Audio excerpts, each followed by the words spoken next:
Hey Strat fans, what's going on? It's your boy Colonelstrat, the strategy extraordinaire here, and we're back with some Gladius content. Now, today I'm coming back to Gladius to show you the Eldar, or Eldari if you want to be a super nerd, like me. But anyway, the Craftworld Eldar in Warhammer and in Warhammer 40k are pretty much the space elves, and they've been fucked over by the god of rape, so they need to protect themselves. In Gladius, they grow a lot slower, but they're able to traverse the webway gates if they reopen them. So capturing webway gates for them is what you want to do so that you can improve and build more bases on them. Plus, you can also teleport more fighters in to increase your growth rate temporarily, and every time an Eldar unit dies in battle, you get a little bit of energy back, so that helps as well. But the Eldar also are able to move after they perform an attack as well, which is unique to the Eldar. Allows them to, rapidly fight, but they do take increased damage from chaos forces when they're fighting them because of the fear of Slanesh. But they do a little bit of extra damage and more speed to balance that off. The Eldar, they have an interesting way to play, and I'm going to show you what goes through all their tiers, what their best units are, and what my endgame strategy is for the Eldar in Gladius. So without further ado, let's get right into it. We were born into the war in heaven. We were indeed. The war with no victors. Yet we survived. That was some juicy lore. We thrived. We ruled for uncountable eons. This galaxy was ours, and we threw it away. Fucking blew it. In an excess of hedonism that tore reality apart, we birthed a dark god, into whose maw our people leapt. We are but the lingering mote of a golden empire. We will burn that flame brightly as long as we can. We have carried it to Gladius Prime. There, the schemes of fate meet. There is woven our future. There, we will solve its mystery.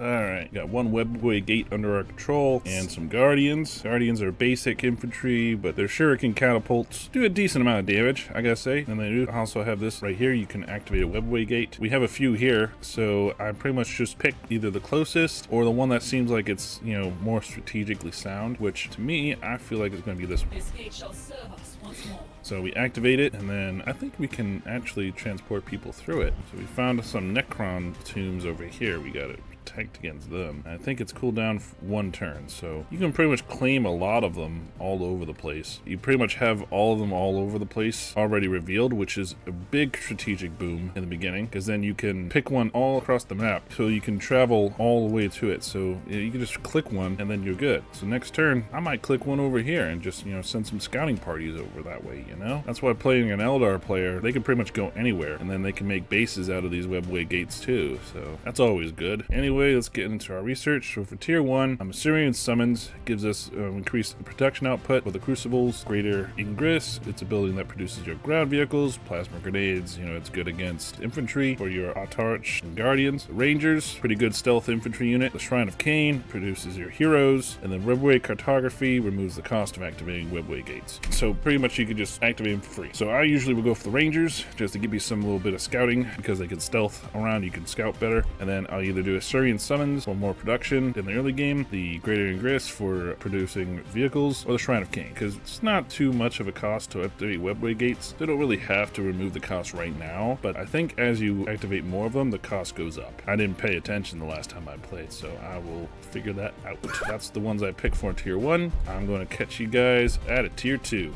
And now we've reached tier 2. So tier 2 kind of expands a little bit on everything. You get a couple new units, you get some more toys and some upgrades. So the Expert Hunter increases your damage of the Shining Spears against monstrous creatures, vehicles, and fortifications. So Shining Spears is one of your first rapid bike. They are given lances and shit and are able to stab monstrous creatures and vehicles and shit. Do more damage to them. You also get the Great Haul, which increases your pop limit. Everyone needs that. Howling Banshees, they're a decent close combat unit, but like I said before in my Tau video, video, close combat units in this game don't really do too hot, I have to say, because they often get, destroyed by the regular missile units before they even get there. The Spirit Seer is a nice Psyker hero that can channel his abilities in two ways, protect or destroy. So I usually use protect because Eldar units in the beginning are kind of weak compared to guardsmen, though they're better, but they're just not as god tier as, say, Space Marines. Transcendent Bliss is a nice ability to spend some influence for temporary loyalty, and it's good to have that early on. But there is a cool thing about the Eldar. A couple of their buildings, at least their main barracks, does increase loyalty, so you won't have to deal with it as much loyalty issues as you did with the Tau, so that's good. Vol's Summons is another production increase that you can do for your greater ingress, and then the Vol's Wrath Support Battery is an artillery unit that helps clear tiles and it sells against slow targets, so like big hulking metal monsters it's really good against. Also, one problem with Eldar is because you have range on all of these, the enemy does too, so you can only make bases out of webway gates, so you want to protect them, and as you've seen, I've already lost like 4 because they were far away and I couldn't reach them. I'm about to lose these 2 as well, because again, I haven't been able to come over here. I'm kind of afraid of those enslavers because I don't have infantry. They enslave them really well, so I don't want to do that. So, but I do have these Guardians. I'm going to test them out. That position shall be ours.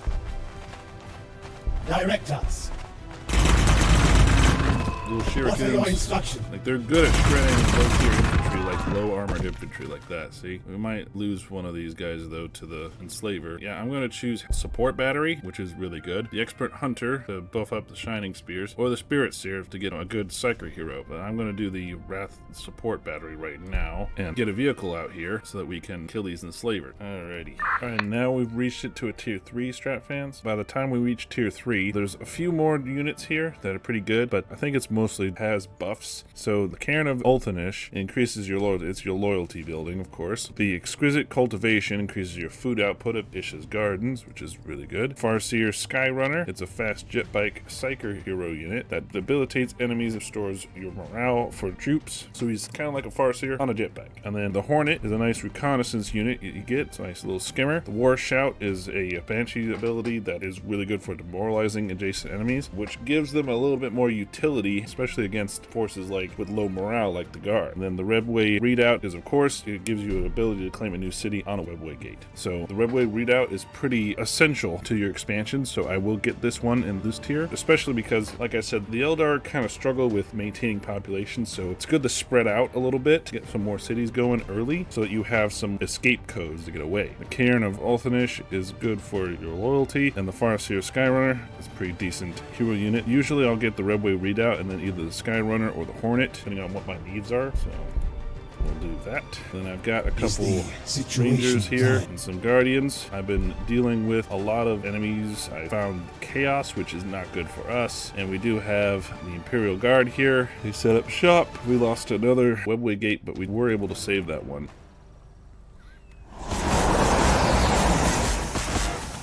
Well, they're able to fire through my Guardians to attack my Rangers.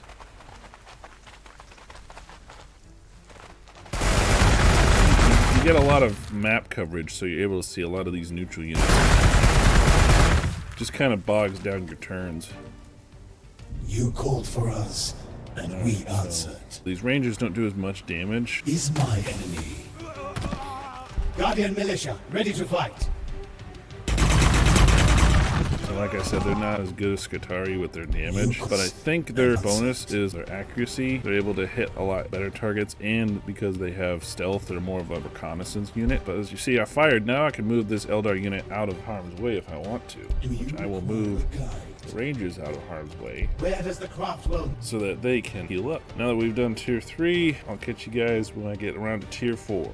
Now finally, we make it to tier 4. Now tier 4 for the Eldar is pretty substantial because you get the Avatar of Cain and the Fire Dragons, which are the standout units. Fire Dragons are really good at dealing heavy damage to heavier targets like armored vehicles at closer range, and the Avatar of Cain is a merciless, monstrous unit that roams the battlefield, slays things with its sword. It's a melee unit, so it's not that powerful, but it is still pretty powerful when it gets into melee. But it also has a buff to all of your Eldar units around, making them rageful and allows them to really amp up their attacks. We do also get a building called the Bone Singer's Chantry. This building harvests ore, generates research, and increases growth. So it's kind of like a jack of all trades building. The Exodite Foothold, it's what increases your radius of your tiles. Extraction Efficiency is a nice ability that increases your ore output of your vols areas. And then Submolecular Ammunition increases your armor penetration of your assault weapons, meaning your like basic infantry, rangers, things like that. So I usually would go for the Fire Dragons first, just so I can get some cool Eldar troops done, and then the Avatar of Cain, and then probably the Bone Singer's Chantry after that to help round out my buildings. So I did recruit these guys, these support batteries, so they're going to help me a lot with dealing with these enslavers that are roaming around. I also was able to grab one webway portal to make a base out of, and then I'm going to be expanding some more.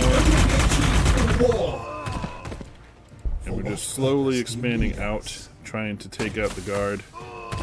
And here's our Spirit Seer. I gave him the ability to renew. I think it also damages a target enemy unit, so it's basically a life leech or a heal on a regular unit. I'm gonna hunker these guys down. Alrighty, and now with that, I'll catch you at tier 5, Strat fans. Alright, and here we are into tier 5. So we've gotten our Avatar of Cain and our Fire Dragons. Now we have Warlocks in this next tier, which are nice psychic infantry that can teleport around the battlefield and cleanse their foes. So they can teleport around, and that's really kind of overpowered, you know, but they do kind of balance it a little bit that you can't use it all the time. Now, another thing we unlock in tier 5, Bone Singer Convocation increases the output of the Bone Singer Chantries, which means they just produce more. Crack Shot, which increases the accuracy and armor penetration of your Fire Dragons. And the Farseer Summons reduces the cost of your arrivals. That's that ability that increases your growth rate. Labyrinthian Mesh Armor increases your armor of infantry, which is a basic armor upgrade we all get. Then the Wave Serpent is your first transport movement. It can sacrifice its armor to finish off targets, meaning it disperses its armor at the enemy in shards. For tier 5, I usually go for the Warlocks first, and then I'll either do Crack Shot for my Fire Dragons to boost them up more, or the armor. The Wave Serpent is nice, but the Eldar already have very fast infantry, so I don't really see much of a point to it early on. Late game, to transport huge amounts of infantry, definitely good, but you also can teleport them with a cost of influence through each of the webway gates, so that's already a plus there. So I do have a few units to show you here. Our war we do have cries our are Howling yours to Banshees wield. recruited. We're Let going me to attack your these guardsmen. sisters. They do pretty good at melee. Artisan But, like of I said, war. not as good as the range units. Then we have our Artarch here. I guarantee their defeat.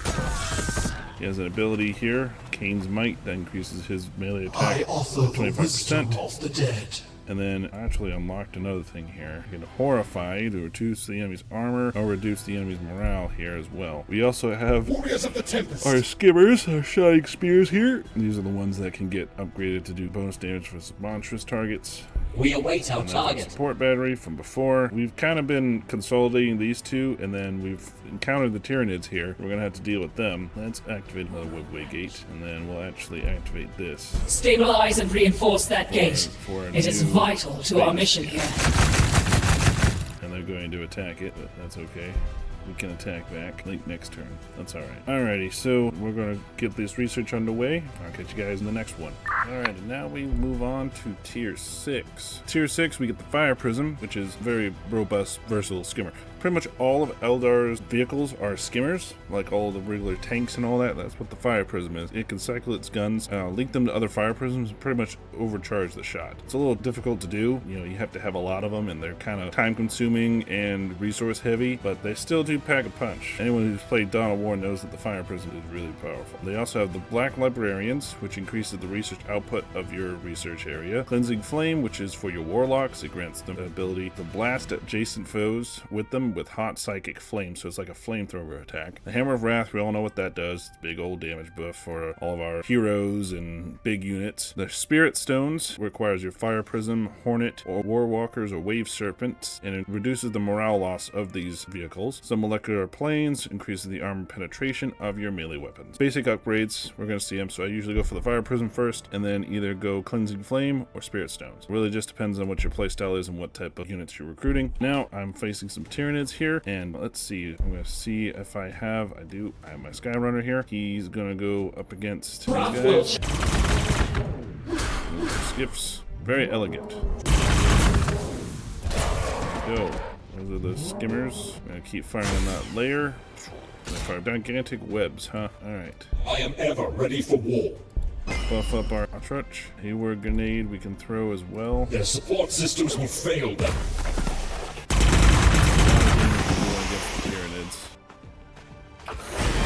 He's basic melee. Some melee against him.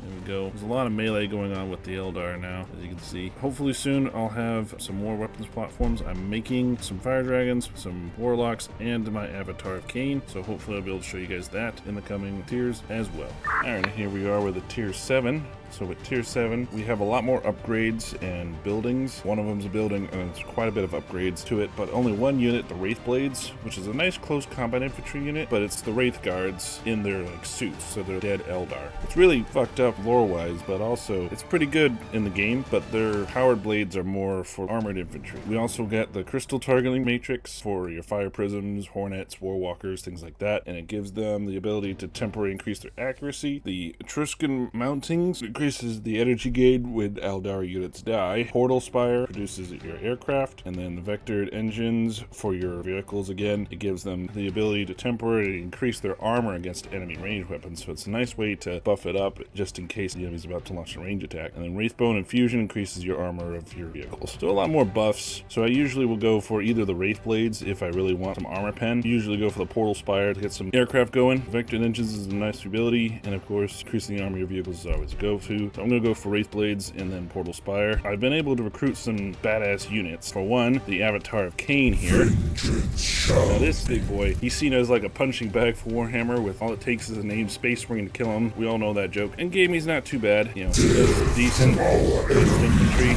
He's got a good health pool, 33 health points, so he's pretty good. He also buffs up a lot. Cain Awakened gives 17% to melee attacks and circumstance melee damage, which means damage that's amplified with situation. Basically melee damage, plus minus morale loss for any Eldar units around him. So I don't know what the range is. I think it's close to him, so like within his 1 tile range or maybe 2 tile range at the most. We also have these guys here, the Fire Dragons. They're really good at punching through armor, as you see. This Stellan robot lost a whole chunk of health due to the Fire Dragons here. And then we also have the Warlocks. The Warlocks are incredibly good against infantry and pretty much anything because of their shining singing spears and their shuriken pistols. They also have some neat abilities. Gate of Infinity here teleports them to explored tile, so they're able to teleport around. Hammer Hand increases their melee damage, plus 4.0 melee damage, which is always good. Let's see them against these enslavers. Immediately killed them all. Weak, young, foolish, arrogant. Yeah, the Tau. Anyway, that's units that we've built so far. I got some more coming, like the Fire Prisms. I will show you guys in the coming tiers. So I'm gonna go back to playing some more. Catch you guys in the next tier. And we finally come up on tier 8. Tier 8, there's only, again, just one unit. In fact, the last of the tiers, there's only like one unit each tier that's unlocked. But there is a lot of bonuses and buffs. This one doesn't have any buildings either, but does have a lot of buffs and some abilities. So the War Walkers, they're a decent, well-balanced walking unit. They have multiple weapons, so I can switch between them. They do decently well against pretty much all targets, and they are pretty fast too for a walking unit. The Marksman's Eyes for the Crimson Hunters, they increases their accuracy. Colonelstrat Summons, it increases the production rate of your Portal Spires, meaning you get to produce more aircraft faster. The Ghostwalk Matrix is an interesting ability that is given to your Fire Prisms, Hornets, and Warwalkers and Wave Serpents, all of your ground vehicles. It allows them to move through cover, which sounds pretty cool in practice. Just gives them more tiles to move through, like heavy, dense foliage. They can just move right through it. The Engine of Vol increases your armor penetration of heavy weapons, like the Fire Dragons. And then the Craftworld's Pledge just reduces the cooldown even further of the Azrani arrivals. For this tier, I usually will go for the Warwalkers and the Ghostwalk Matrix, just because moving through cover, it's a lot better for these vehicles so that they're not bogged down. Colonelstrat Summons is good if you want to get that production ramped up, because of course, like most factions, the Eldar do suffer from production, slow production, slow growth, but that is kind of how they are. So I usually go between these two, the Matrix and the Walkers, and you can do the Colonelstrat Summons or the Engine of Vol if you want to, but it's really up to y'all. So I do have the Fire Prism. He's got 2 weapons. He's got his Prism Cannon, his Lance, and the Shuriken Cannon for infantry. We do the Lance right now. That's not the weapon. Colonel Sky my aid. Go. Does some decent damage against targets. Alright. it. I pushed the Tau back here. I've been fighting the Tau, pushing them back. Fighting some basic units and wiping them out. Capturing some of these Gladius things. Capturing tiles. Just being able to move all around the map is very helpful. Producing units, I have quite a bit of cities. You don't want to overdo your cities because you're going to really F it up if you do. Fire the webs. Oh, that's where we're at, but we have yet to show the big boys of the Eldar. We will be showing them very soon, y'all. And here we are at tier 9. So tier 9, we go down to 5 things, but of those 5 things, 2 of them are pretty overpowered. One being the Wraith Knight. This is the Eldar's Titan. The Eldar's Titan is really powerful. It blinds anyone who manages to get close to it, so it has a nice defense mechanism, and it also has a lot of ranged weapons that's just powerful as can be. I usually go for that almost immediately. Lilith's Oracle increases your influence output for your domes of seats, so it just helps increase your influence. The Hollow Fields grants your Fire Prisms, Hornets, and Wave Serpents an invulnerable damage reduction after having moved. So basically you pop this, and then after you move, if you take damage the next turn, you have a chance to have that damage completely negate. And the Hemlock Wraith Fighter, pretty much just like the Titan, but it's in the air. It protects allies and stuns enemies. The stun takes away a turn from an enemy, and then it can also buff up armor of your allies, and it does pretty good damage on its own as well. And then the Expedite Infrastructure just increases your radius of cities. But I do have a new unit here, Wraith Blades. They look pretty cool. They do a lot of damage against infantry. Also fighting the Tyranids here. We might finally take them out. Maybe. Maybe not. Let's get them. Nope, not quite enough. They have like a sliver of health. Yeah, we'll have to try that next tier, Champions, because we're not able to get them there in time. Alrighty, now we're going to go on to tier 10, and I'm going to try to produce all these badass units for tier 10 so that y'all can see them, and you can really show you the devastation that they could wreak in the end turn. Alright, and here we are at the last tier. So what I've researched is I've researched the all-powerful Scorpion, which is the Eldar super heavy skimmer. It's just unstoppable on the move. And I've also given my Wraith Knight some star cannons, which are pretty powerful. Webway Constriction allows for no action cost for webway travel, which means you just don't have to use your influence anymore to travel between webway gates. Star Engines improves your movement speed for all of your vehicles. Doom of the Eldari increases your loyalty gain from Transcendent Bliss. Dominate grants Hemlock Wraith Fighters the ability to stun enemy units that are neither vehicles nor fortifications. Pretty much infantry. But anyway, here is the Scorpion. Pretty big unit, and also pretty powerful. Destroy that Razorback one go. Here's the Wraith Knight. Does pretty good damage against Dreadnought here.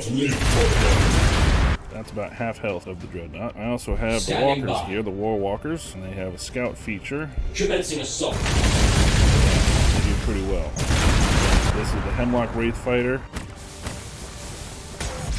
It has Shrouding, which will increase your range damage reduction, Vector Dancer, which increases its armor, and Jink, which, again, reduces its accuracy, but even more range damage reduction. And it does pretty good. Pretty good fight. So that's pretty much the Eldar, and as you can see, I've expanded quite a bit. I've gone down here, I'm attacking the Imperial Guardsmen here, trying to take them out. It's a little bit more difficult, with the Guardsmen being,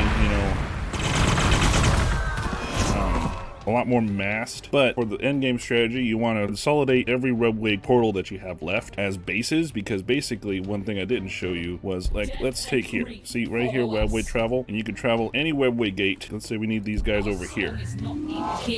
They'll just appear, and then they can go and attack anywhere. That's really good. You just want to use these as outposts as you get towards your end game, and build up some fighters, some Wraith Knights, which they don't take that long to build. They're not as powerful as Titans are, but them and the Scorpion just is so good.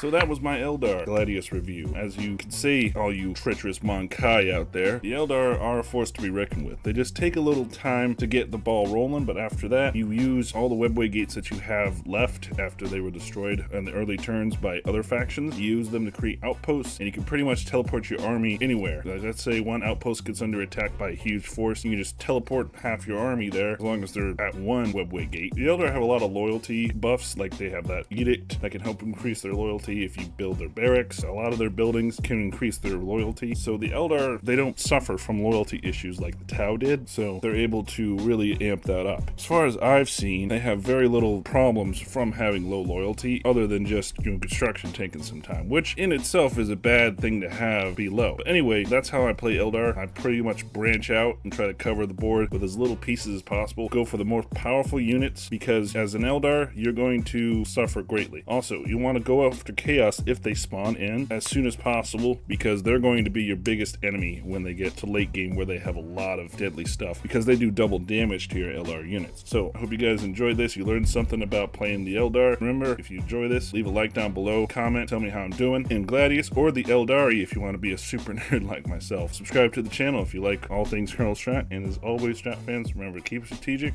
Colonel out.